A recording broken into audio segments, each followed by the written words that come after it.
hidup. Rezeki Tuhan. Terima kasih doktor.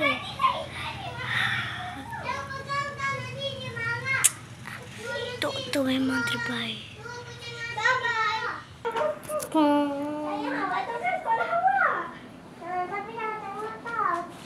Bayar semua. Kamu akan permainan yang macam dulu, iaitu red light, green light. Sekarang permainan dulu. Sila cok ni. Terus, sekarang terus. Bagus. Dan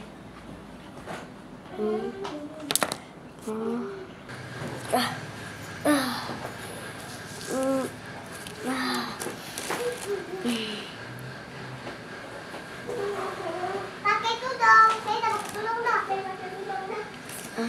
Pakai tudung kat rumah. sekarang permainan dimula. Dah. Koko aku cibir sebentar. Pak, tu dia tahu kat 5. Saya tahu kat 4. Ya, sambung. Ni. Syah. Koko aku cibir sebentar. Bermain satu-satu. Dieliminasi.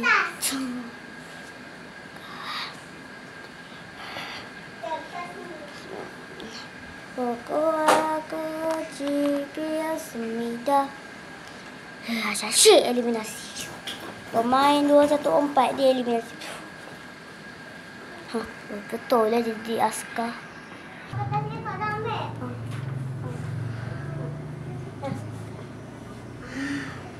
Presiden Denos, kau presiden Denos kau. Aku pun dari patut kau. Aku pemain 001 tiba. Masih.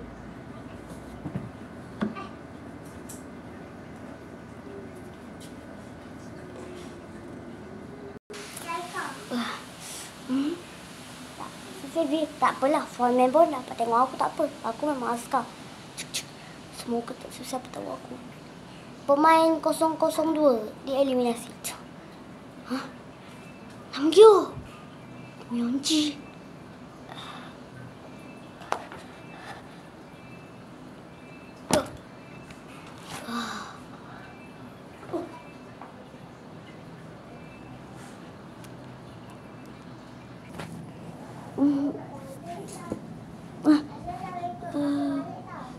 Pasal macam ni. Hah? Pingsan. Rumah dia dekat sama kat situ. Rumah dia. Tak sangka Myonji kena dapat masuk orang terakhir ni. Aku sebagai Myonji, aku tak dapat main lagi. Tak apa. Aku tiba-tiba orang kena aku tembak pun langsung satu. Sudahlah.